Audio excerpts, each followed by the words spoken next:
our story they never knew existed. Tinuruan niya ako kung paano maging isang mahusay na kabit. Yung puso ko parang sinasaksak sa sobrang sakit. Secret Files. Secret Files. Secret Files. Secret Files.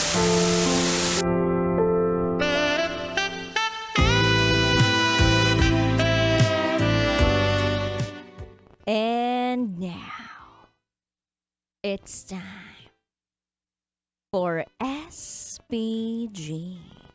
As in Super Backgammon Secret File.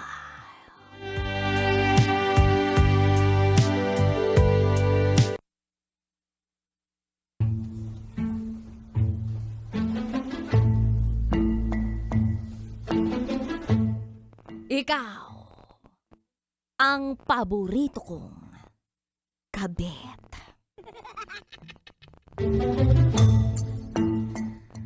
Magandang tanghali, DJ Rocky. Itago mo ako sa pangalang Doreen. At ito, ang aking SPG, as in Super Backgammon Secret File. 2 years ago, noong makapagtapos ako ng kolehiyo, sa awa ng Diyos, may trabaho na ako ngayon sa isang automotive sales company. Parang dream job ko na ito. Kasi noon pa man, mahilig na akong sumakay sa mga kotse, jeep, bus, basta alam nyo na. Mahilig akong mag-commute. Noong college ako, naalala ko bigla na nagkaroon ako ng matinding crush sa isang lalaki na itago na lang natin sa pangalang Steve. Katulad ko, ay estudyante rin siya noon. Hindi nga lang kami parehas ng pamantasan. Pero, tandang-tanda ko ang mukha niya. Paano ba naman kasi? Araw-araw akong sumasakay ng jeep mula sa sakayan sa barangay namin at lagi ko siyang naaaninag na nakasabit sa may labas ng jeep na sinasakyan ko. Mahilig kasi akong pumwesto malapit sa pasukan ng jeep. Gusto ko, lagi ako yung nandoon sa may unahan para lang makita ko si Steve. Hanggang sa isang araw, habang nakasabit siya sa labas ng jeep na parehas naming sinasakyan, nagkatitigan kami. Mata sa mata.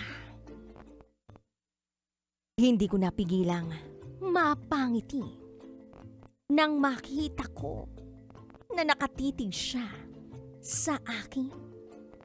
Ang pogi niya! DJ Rocky, kung pwede rang malaglag ang underwear ko, malalaglag na ito. Tapos, mabango pa. Mukha rin siyang nakangiti sa akin pero pigil. Hanggang sa biglang umulan nung araw na yun. Buti na lang hindi pa puno yung jeep kaya tumabi siya sa akin. Habang katabi ko siya para akong nananaginip na sana katabi ko na lang si Steve habang buhay.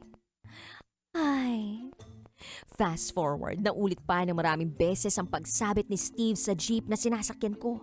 At kapag may tsansa, tinatabihan niya ako. Sinulat ko ang phone number ko sa isang maliit na peraso ng papel. At kunwari, hindi ko sinasadya na naitapon sa kanya. Pagkatapos, bumaba na ako ng jeep kasi nakahinto na sa school ko banda. Maya-maya, nag-text sa akin. Sabi, "Is this Doreen? Sumagot ako ng, "Yes? Who you?" At nag-reply siya sa akin ng, "I am Steve." At doon na kami nagsimulang maging magkaibigan. Matagal na pala niya akong tinitingnan habang nagkakasabay kami sa jeep. Hanggang sa natapik ko yung tungkol sa mga love life namin. Siyempre, DJ Rocky, single ako. Yun yung sinabi ko sa kanya. Nung tinanong niya ako, siya naman, may girlfriend daw siya pero nagkakalabuan na raw sila dahil LDR, long distance relationship. Sabi ko, okay. Dapat pala hindi na lang ako nagpakilala sa'yo. May jowa ka na pala. Sumagot siya sa akin ng, "No, okay lang. I don't regret meeting you. At saka, hindi ko na mahal ang girlfriend ko. Naghihintay na lang ako ng tiyempo para hiwalayan siya." Sagot ko sa kanya, di hiwalayan mo na. Reply naman niya sa akin, "I don't wanna lose you." DJ Rocky, nagtayuan ang mga balahibo ko. First time akong ganunin ng isang lalaki. At hindi lang yun, sabi pa niya, "Okay lang bang maging tayo na lang? Hihiwalayan ko naman na yung girlfriend kong una eh." Sa sobrang kilig ko, DJ Rocky, ang nasabi ko na lang ay, "Okay, sige, fine. Tayo na." DJ Rocky, first time kong nagka-jowa.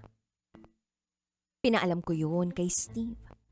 Sabi niya tuloy sa akin, "Huwag kang mag-alala.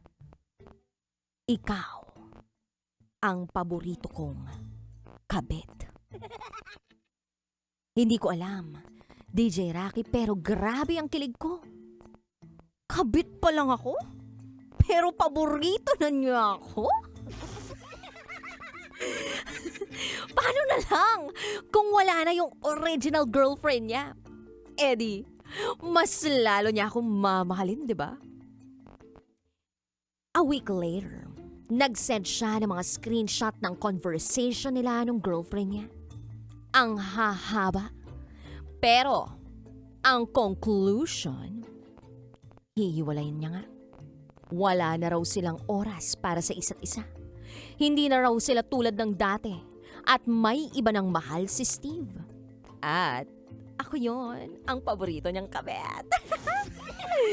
Grabe! Iba ang tapang at pride na naramdaman ko noong full-fledged akong naging jowa ng guy na pinapangarap ko lang na maging akin. Yung lalaking sumasabit sa jeep at hinihintay ang pagtingin ko. Ay, ang syarap-syarap naman. Magmahal. Kaso DJ Rocky, hindi rin kami nagtagal.